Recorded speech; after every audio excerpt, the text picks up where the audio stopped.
See everyone. Did you make it through the holidays and then realize that you fell further off the wagon than you intended to? I know I didn't. In fact, I feel like a champion right now. Well, maybe I did, and there might be a few other people out there who did too.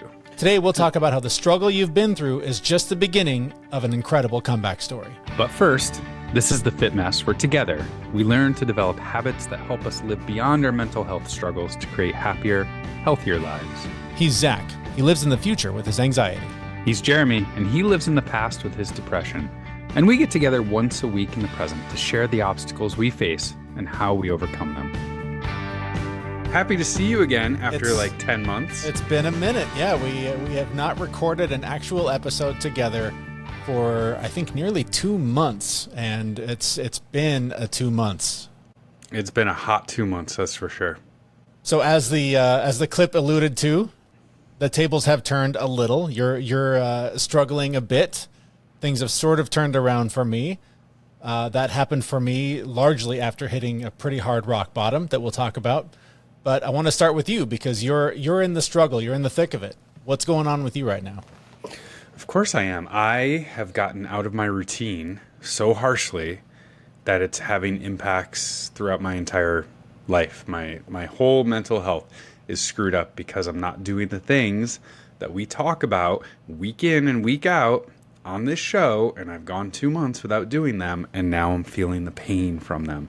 We'll get into all the reasons why and this and that, but like that, it's just that. All the things that we talk about, we're like, hey, go work out. Hey, meditate. Hey, go do this. Go do this. Like all those little bits and pieces.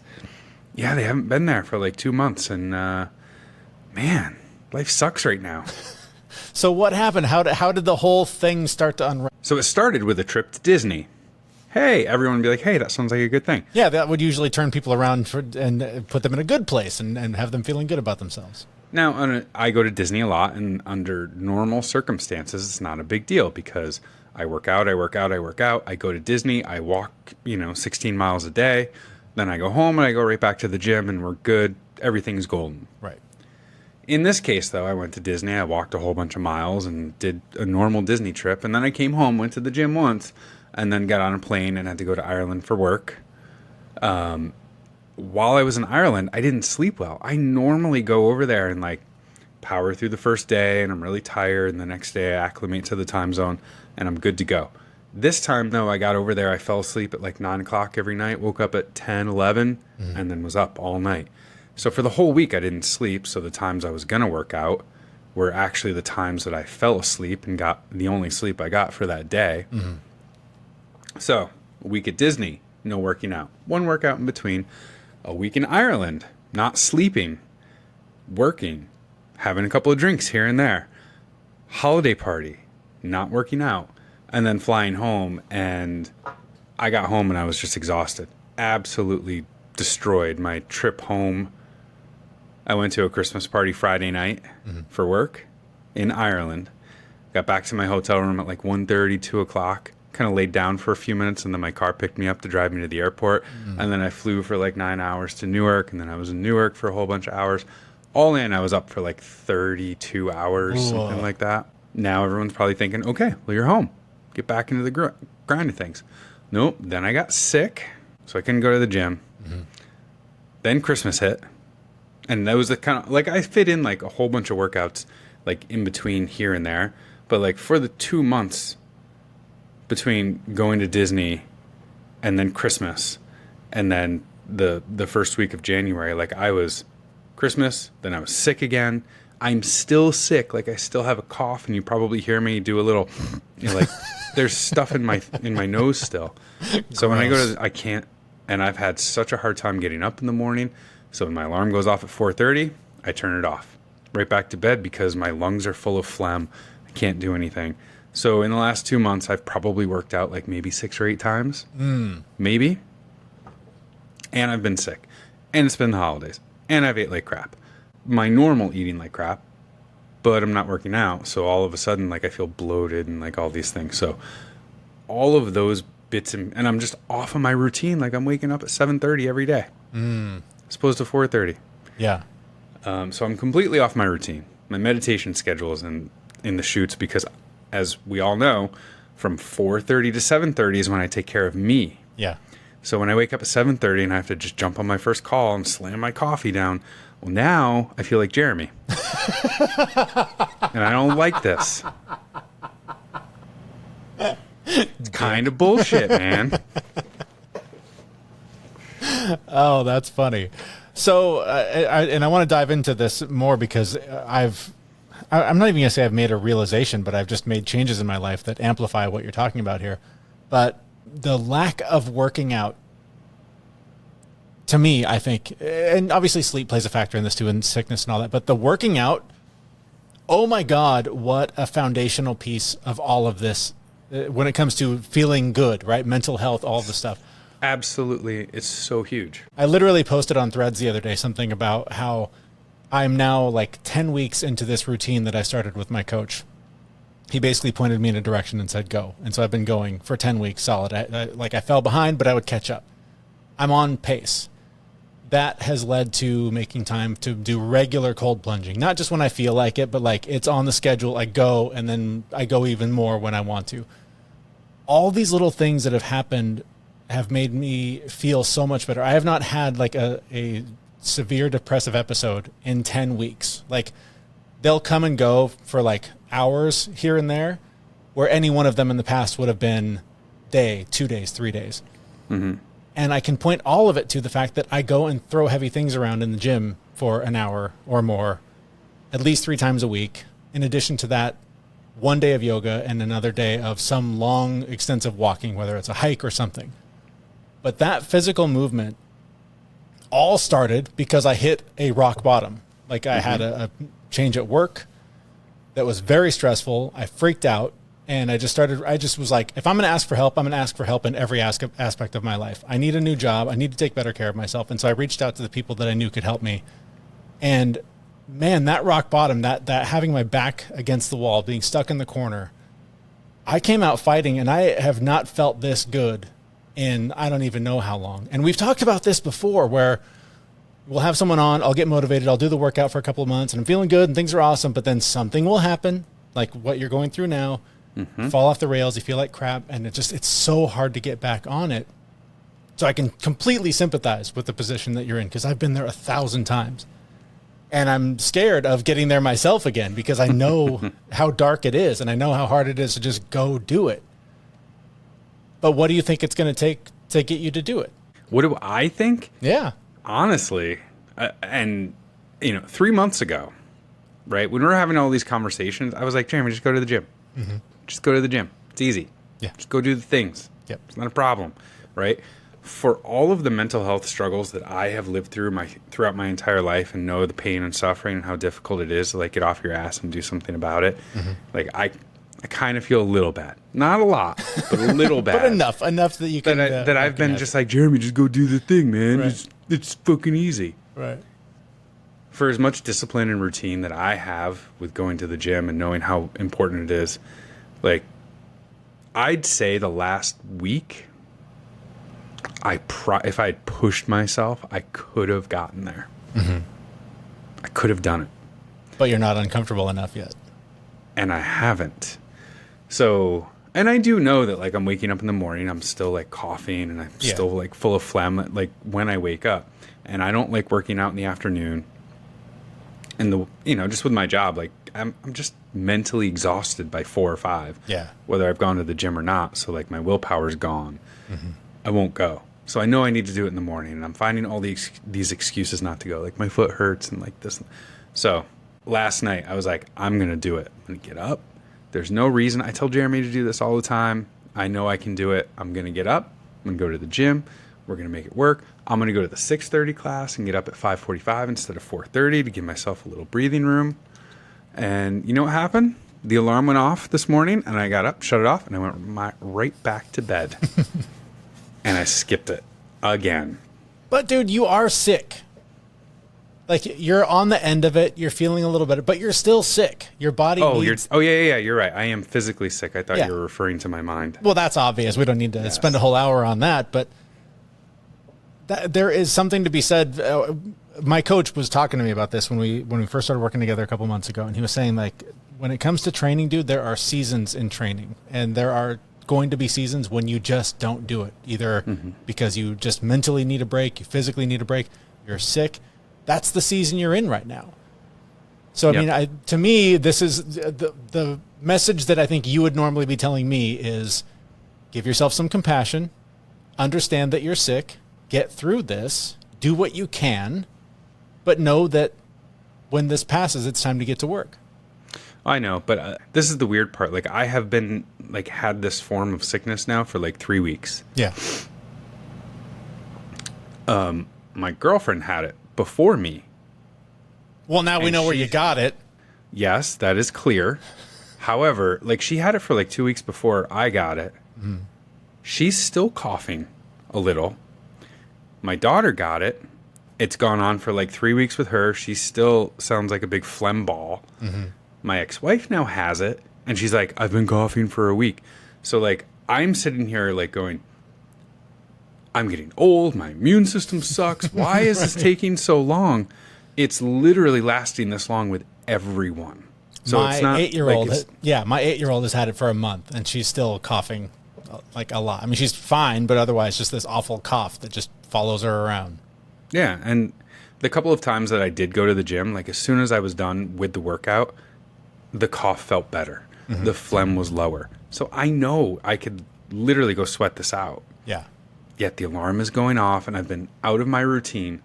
Not only, like, so, like, Disney is one thing that'll throw your schedule off. Going to, 5-hour time zone difference and not sleeping is going to throw it off. And then I was sick, and I was sleeping all over the place, and the holidays and not having regular work schedule. So, like, again, the last 2 months have been just very depressing for me in that sense. Like, I don't have the endorphins in my head that I normally have. And when I get a normal situation thrown at me that usually just, bounces right off my skin, I'm like, oh my God, my whole life is over, and I'm going to cry. Yeah. And I roll up into a ball, fetal position, and none of that stuff ever bothers me. And it literally all ties back to, like you said, throwing heavy things around. Yeah. And my meditation time, right? That's been out the window for a little bit. Yeah. It works both ways. When you start doing one thing, it leads to another and leads to another, and you get to a place of better physical and mental health.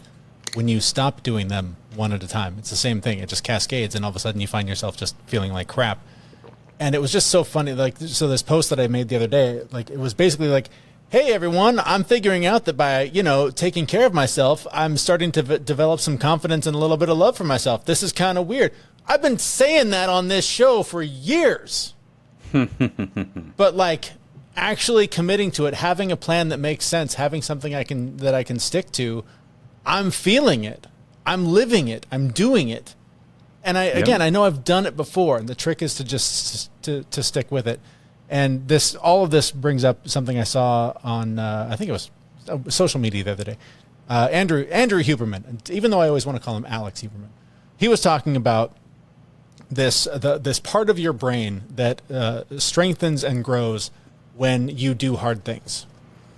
And they're finding that this may be like the longevity piece of your brain. Like, people that have this developed live longer, healthier lives. And the only way to develop it is by doing hard things. And it completely makes sense to me, because I've spent so much of my life running away from the hard thing. I don't want to do that. And then I end up feeling like a victim, feeling miserable. And I start putting myself in positions, mentally of, what if it was really bad? What if the doctor said, time's up? Me 6 months ago might have said, yeah, makes sense. Cash it in. I had a good run. Me now says, fuck that. I can do hard things. I can beat this too. Yeah. And so I know that there are people out there that are in a similar position that I have been in for so long, and that I feel like you're in now, where everything feels too hard. Everything's just like, it's just too much. Can't handle it. But I know I'm living the truth that by facing those hard things and by doing them, you will be better off. You will feel better, and all of the shit that's in your way will suddenly be so much easier to knock over and beat. Yeah. So did you notice how I never answered your question of what I was going to do about it? Uh-huh. I did pick up on that. Okay. All right. I was trying to delay it a little bit. Yeah. So I could come up with a really, really smart answer. What do you got? and I don't got shit. But what I do have is really the same thing that I've told you over and over and over again. Mm-hmm. And what you just reiterated back to me is like, you just have to go do hard shit. Yeah. I have to look back and know I've done this before. I know I can do hard things. Yeah, it's going to be painful. Yeah, it's going to be uncomfortable. But what do we talk about all the time here? When's the best time to grow? Well, when you're uncomfortable, right? Yes. Those are the moments. So what I'm going to do about it, and here's my smart answer, is instead of going, woe is me, this is going to hurt so much, I'm going to start changing my tune and be like, hey, look at how much you get to grow because this is going to hurt like hell. Mm-hmm, mm-hmm. But also, and maybe this doesn't apply to you because you don't do anything halfway, but if somebody's out there in this position feeling like, I don't want to subject myself to that, start small.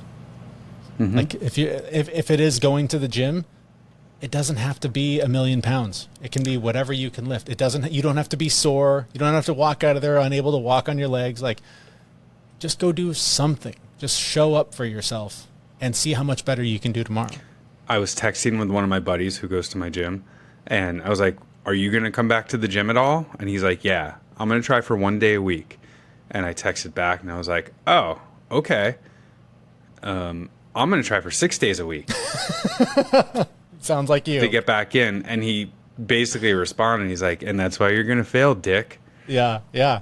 Today on the way back from the gym, I was walking back from the gym today and was thinking to myself, 3 days a week's been pretty good. I'm holding this together pretty well. I wonder if I could do 4. But of the 10 weeks that I've been consistent, there's probably 3 that I fell behind and had to make up a day on the weekend. And so I was just like, you know what? Don't rock the boat. Just, it's working. Don't fuck it up. A couple more weeks. Let's see if we can stay consistent a couple more weeks. Start throwing some more weight on, make the workouts harder before you start adding more actual workouts to the schedule. So know your limits. Don't change too quick. Yeah. If you think you're in a good spot, stay there for a little bit. Yeah. Because we're all okay. Right? Remember? How we doing? I'm okay. Mm-hmm. Mm-hmm. I'm okay. But with that, it's 2024. Happy New Year to you and to everyone out there.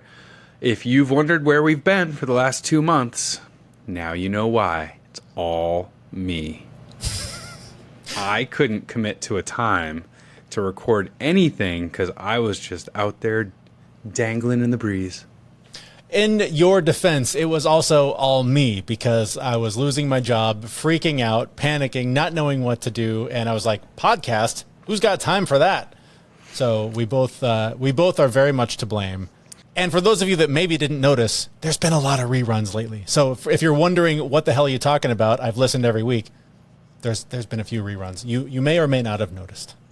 We put some of our best work up there because we were feeling really shitty about ourselves. That's right. We needed a good talking to from ourselves. So as we go into 2024, we're going to be changing the tune of the podcast a little bit. We're not going to be doing as many interviews with people. We're going to be talking about the struggles that, Jeremy and I have on a daily basis and the things that we're doing to get over them. And if we do interview people, it's going to be the people that we really, really want to talk to or the people who are helping us through our struggles because, again, we are pretty average guys, below average in a lot of areas, especially me.